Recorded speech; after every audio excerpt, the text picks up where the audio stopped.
Reading here yesterday, I think, or the day before, even the Air Force is now going to start lightening up on, pilots reporting UFOs. So I think something is going down. And my only concern is, the government has lied. Let's face it, they have lied since Roswell. And if they've come up with every phony excuse they could come up with all these years, do you think they could actually come out and admit? Well, I think they could come out and say, yes, there are UFOs. Okay, I do believe that might happen, and they'll admit. But I don't know if they'll admit much more what actually is going on, and that is the part it concerns me. If we are being visited by aliens out there, I sure want to know if they're the friendly type or if they're not the friendly type that we might have problems down the road with, or maybe in the near future.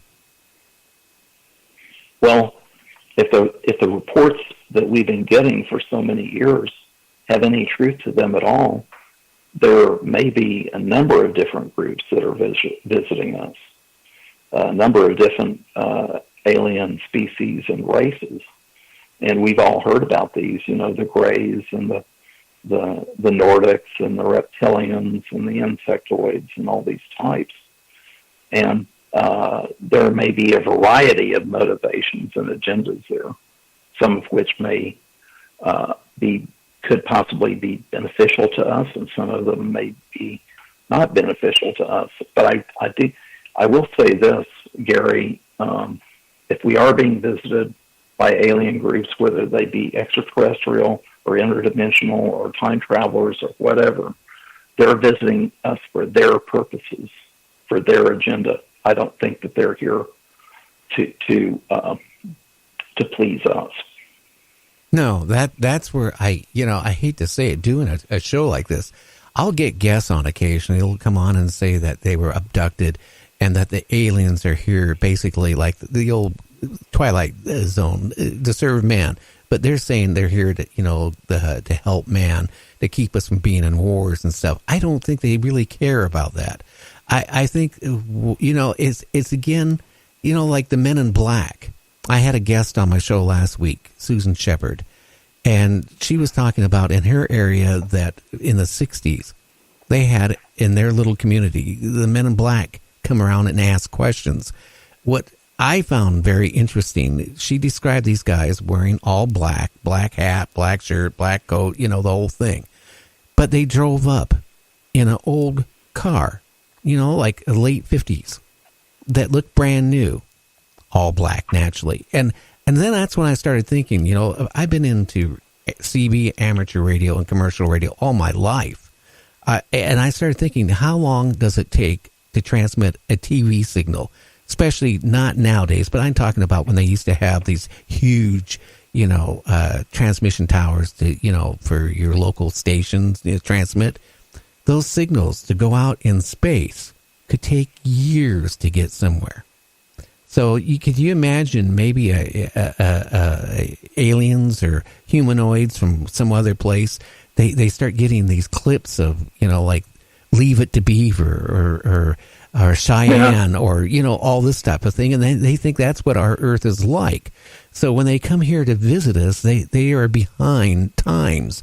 They think we're driving these type of vehicles, we're dressing this way, and they're way out of place. Now, I don't know if you heard stuff like that, but I've heard a lot of people tell me that when, especially the Men in Black, at least, going back in the 60s and 70s and 80s, they were like 10 to 20 years in behind in what the clothes they were wearing. Yeah.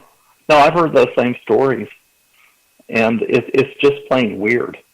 I don't know what to say, because I don't even know what the purpose of the visitations are. Sometimes, we've heard these stories that people are warned off talking about UFOs or talking about the sighting, that they may have experienced. I've heard that, but otherwise, they're just plain very, very strange incidents. No, I think they are. But again, it stands reason to me, again, like I said, our signals take years to go out in space, especially on the frequencies that was used to transmit TV. And maybe they came here just to check us out of curiosity to see if we're a threat out there or whatever. And could you imagine being an alien race and Leave It to Beaver or the old TV show Cheyenne and think that's how we live on this planet? Yeah. I don't know if it would mean much to them.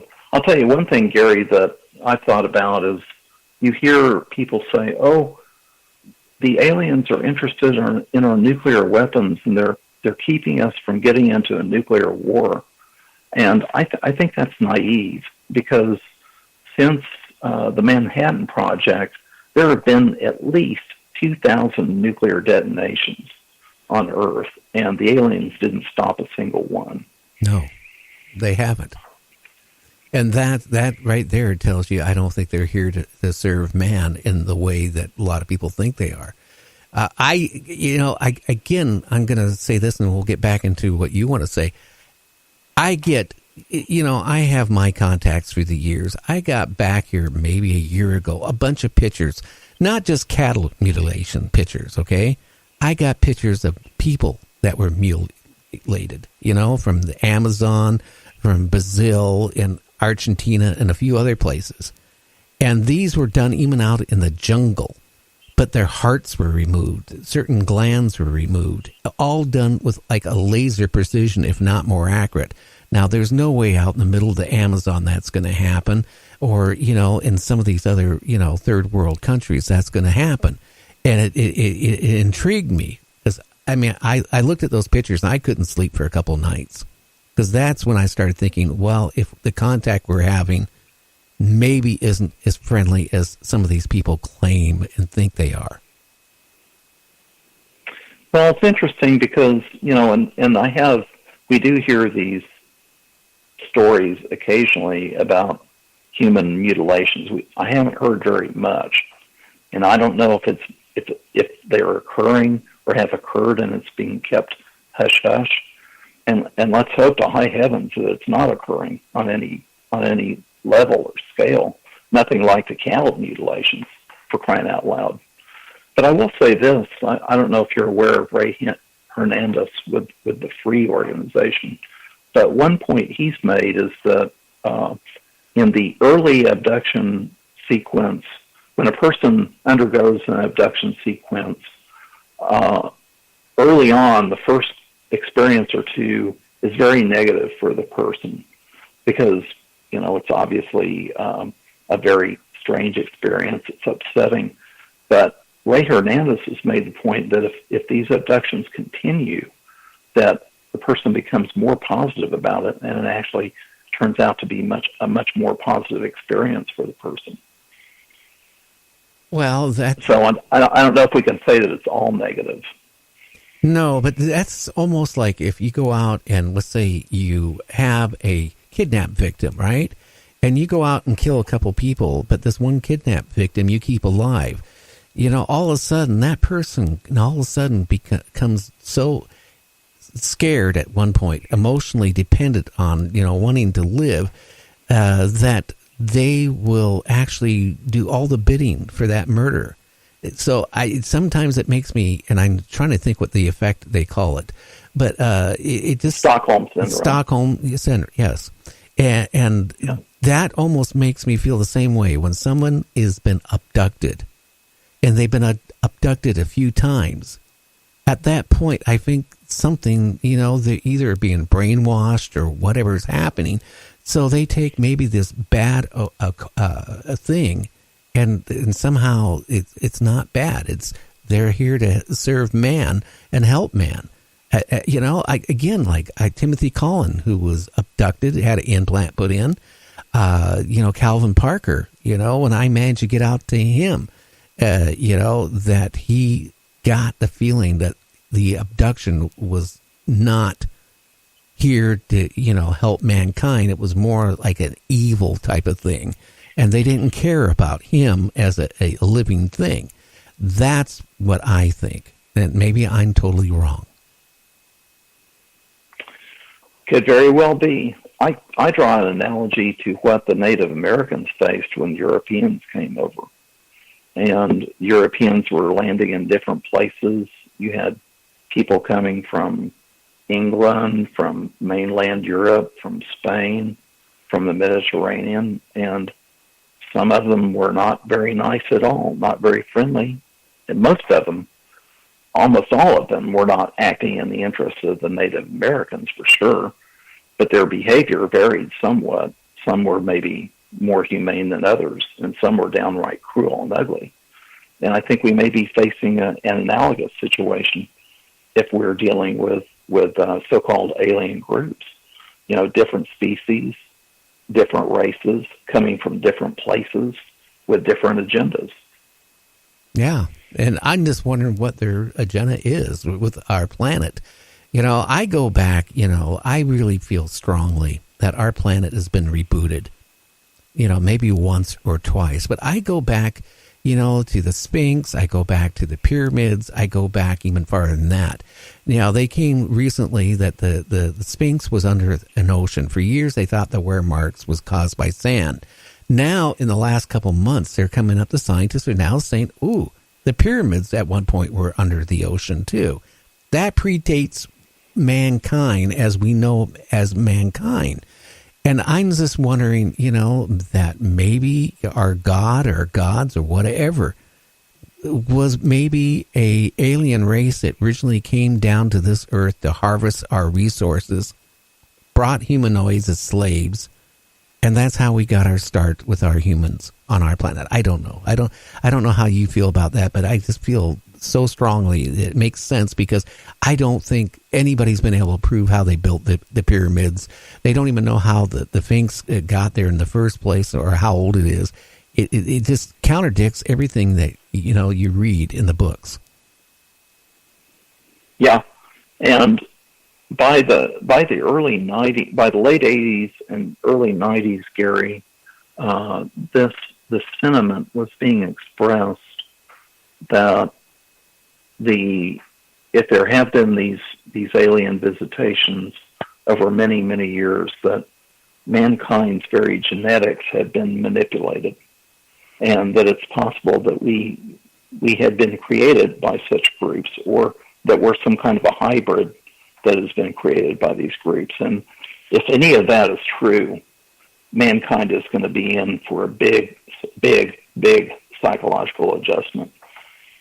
Oh, yeah. And I think that adjustment is going on right now. Now, we're going to be coming up to a break. I would like to have you on for another half an hour, if that's possible. And I really want you to get into more what you feel is going on with whatever you want to talk about during that half an hour. Okay, we'll do that. Okay. I want to talk about what was going on in the 1970s. There were a lot of interesting things going on in the 1970s. Oh, yeah. You know, that's when I had my first encounter, was in 1976. I never really believed in UFOs other than when I was a kid watching them on TV, you know, with my dad. But, you know, I was going through the desert in New Mexico, and all around my car, it lit up. Inside the car lit up. My wife at the time was freaking out. I figured, you know, it was a helicopter, police, you know. I pull off the side of the road, and I get out of the car, and the light was so intense. Now, I was in the military. I know what helicopters sound like. I've been on a lot of them. It didn't, no sound, dead silence, and poof, it was gone. Now, I talked to Stephen Davenport about this, and, you know, he pretty much, his first encounter was the same way, and he gets a lot of reports of the same thing, what I went through.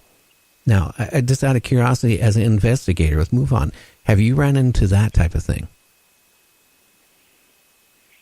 I haven't. The closest thing that I've heard of in conversation, I had a conversation with Tom Dooley once, who was a Mufon board member, and he's a longtime UFO proponent and pretty conservative guy. But after the Cash Landrum incident, which was in I believe in 1980, you know, there were a lot of questions in the UFO community about what was really going on. And one thing that Tom Dooley mentioned was that the military does have lighted platforms. Now, you said you didn't hear a helicopter sound, and obviously